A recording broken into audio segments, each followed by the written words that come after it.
Selamat siang untuk kita semua. Terima kasih atas waktu yang diberikan kepada kelompok kami.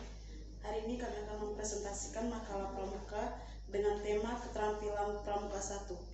Sebelum kami melaksanakan presentasi, kami akan memperkenalkan diri. Perkenalkan, nama saya Maria Kalistanu, saya dari Prodi Matematika. Di sini saya sebagai moderator.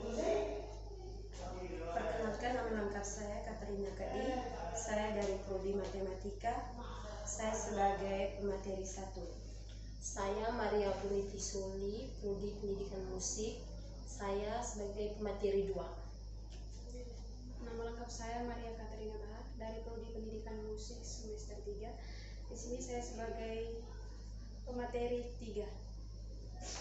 Jadi baik, tanpa memperpanjang kata, langsung saja kita masuk ke materi. Yang pertama, api unggun. Pengertian api unggun. Api unggun berasal dari dua kata, yaitu api dan unggun.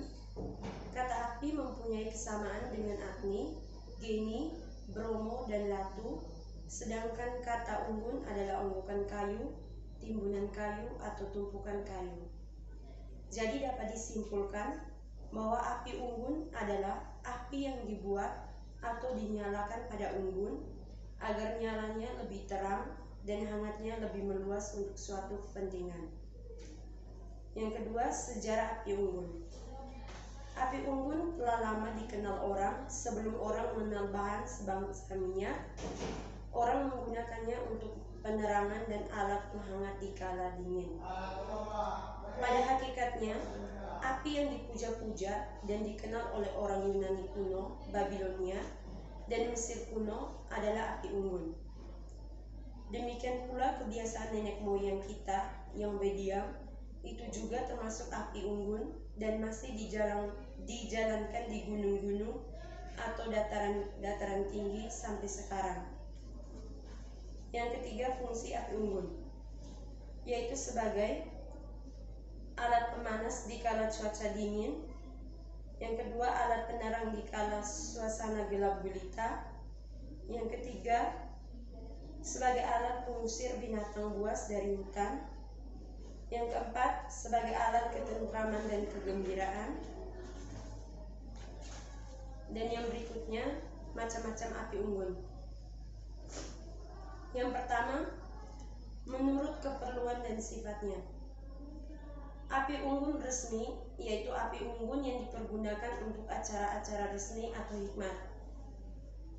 Sedangkan api unggun biasa yaitu api unggun untuk keperluan rekreasi sehingga suasana lebih meriah dan gembira.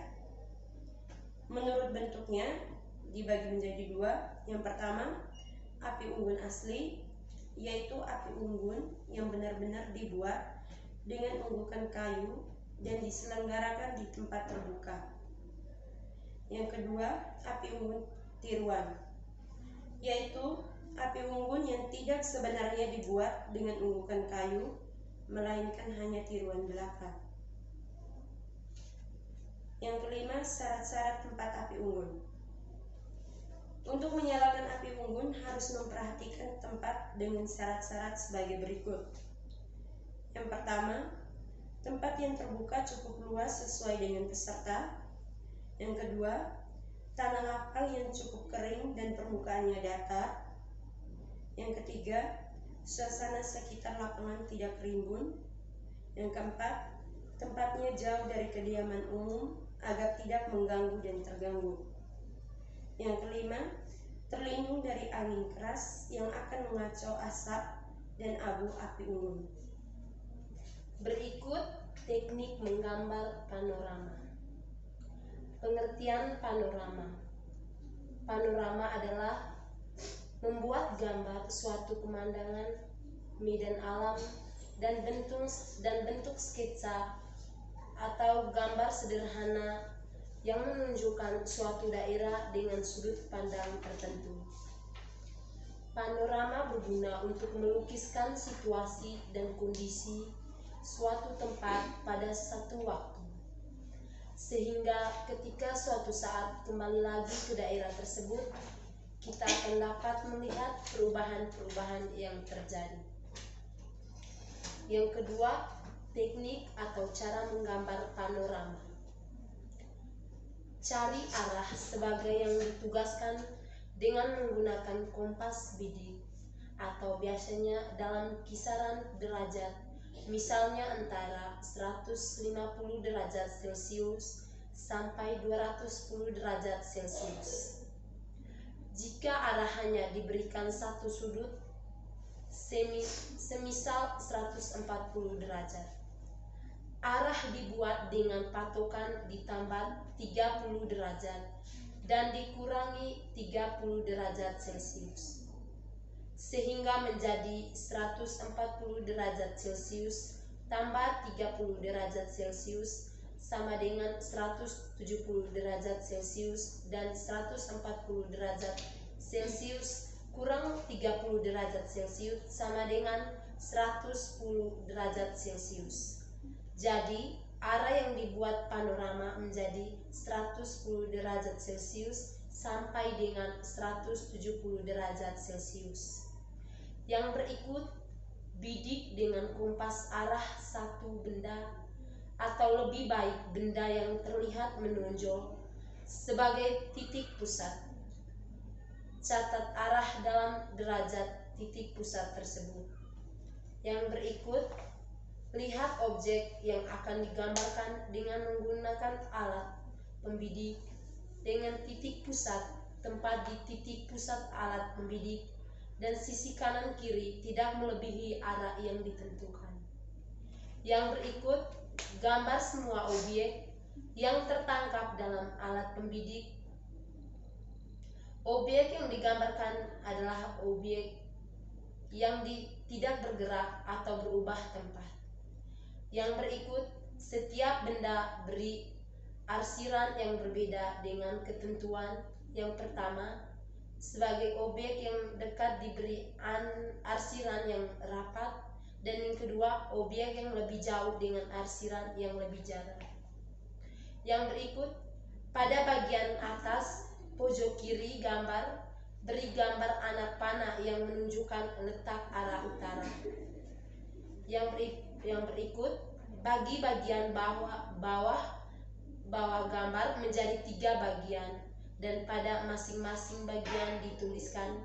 Yang pertama, bagian pertama dituliskan identitas regu pembuat seperti nama regu, nomor kapling, perkemahan atau nomor peserta lomba, pangkalan, gugus depan, kuartir ranting, dan lain-lain. Bagian kedua dituliskan waktu dan tempat pembuatan seperti hari, jam, tanggal, dan tempat pembuatan sketsa pemandangan, arah atau besar derajat titik pusat, dan keadaan cuaca. Bagian ketiga, tuliskan keterangan gambar untuk masing-masing arsiran. Yang keempat, untuk lebih jelaskan, perhatikan gambar yang ada di dalam file yang kami kirim tersebut. Yang berikut, tanda jejak. Yang pertama, pengertian tanda jejak. Tanda jejak adalah tanda untuk menunjukkan sesuatu, apakah itu arah, jalan, atau bahkan hal-hal lain tentang peristiwa atau kejadian. Dalam kepramukaan, tanda jejak selalu bersifat rahasia. Untuk membuat tanda jejak dapat dipakai batu, kayu, ranting, goresan, rumput, dan benda-benda lain yang dapat dijadikan sebagai tanda.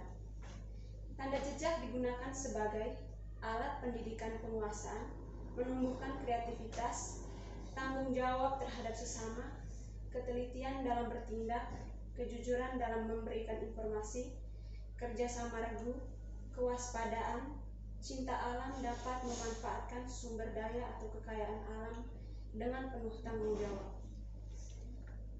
Yang kedua, macam-macam tanda jejak. 1. Tanda jejak di atas tanah digunakan dengan menggores atau menggambar pada bidang tanah yang datar dengan goresan yang agak dalam supaya tidak mudah hilang atau tertutup. Pastikan jika ingin membuat tanda jejak di tanah, haruslah pada tanah yang lapang atau mudah terlihat.